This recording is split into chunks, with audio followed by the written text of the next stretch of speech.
Hi, my name's Alan Edwards, and in this Estranged development blog video, I'm going to show you a new water shader I've been working on for Estranged Act 2. This is a different one from the one that was in Estranged Act 2 Alpha 1, because I didn't like that one that much because it didn't work that well in different scenarios.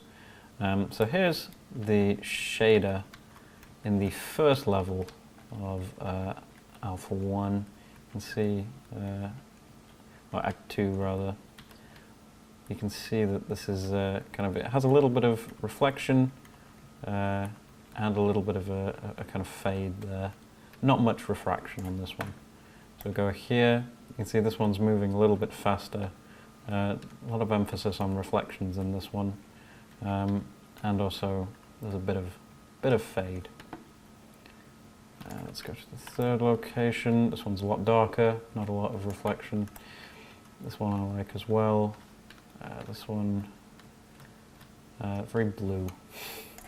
We go to this one here, no opacity at all, or rather, this is fully opaque, there's lots of opacity. So this one kind of emphasizes the scene around it by reflecting everything. And it has a little bit of a green tint to it as well, so if we look from this angle, you can see it highlights or tints the reflection in green. So if we get out of full screen mode, we can look at some of the parameters on the shader. Or we can if I didn't hide the details window. Let's bring that back. So this, let's look at the one here first. This is used in the first level. So this one has the same color here that you can see. It's kind of a greeny blue. It has a fade distance of 500, and that controls the depth fade on here. So if I drag that down, you can see that the fade goes away. It's very, very subtle on this one.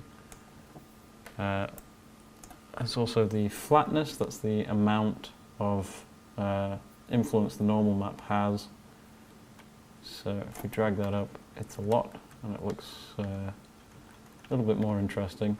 This one is still as well at the minute, because I enabled the still flag. So if we disable that, oops, like that, as it moves around. I think also if you put still on and drag up the refraction, it looks a little bit like ice.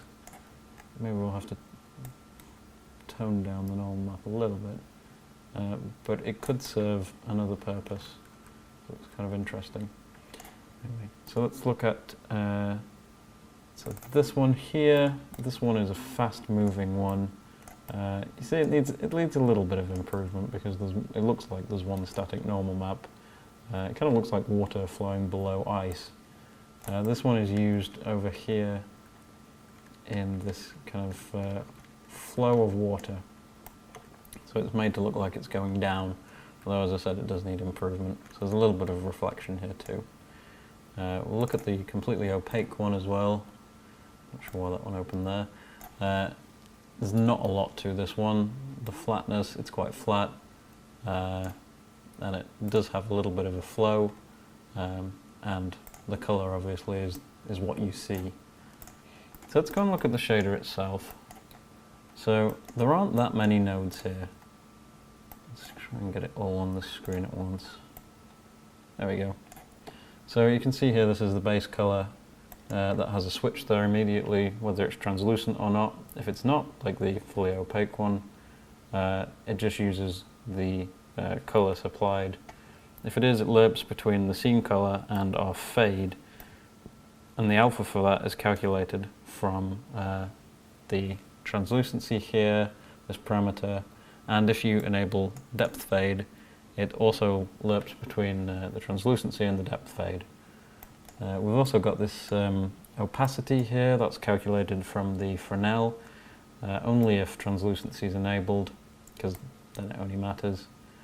Where are we? We've also got, for the actual normal map influence, we calculate world UVs, take the X and Y from that, divide it by the scale to just get a world aligned UV coordinate for the normal map. And if the water's still, we just use this one sampler here. If it's not, we go ahead and use two panners here to pan these two normal map samples over each other, so you get kind of a flowing effect. And the speed there is pulled out from this one vector 4 to construct two vector 2s. There's also this flat and normal parameter to control how flat the water is. That kind of just tones down this normal map a bit. And also the refraction is just passed straight to here. I think I changed the type of refraction here. So yeah, I think I changed it to pixel normal offset rather than index of refraction, because that was the look I was looking for. So that's the water shader in Estranged right now. It's going to be tweaked a lot more, continual improvements on that, but for now it does what I want it to do and looks good in a lot of different scenarios. So that's it for this development video. Thank you very much for watching.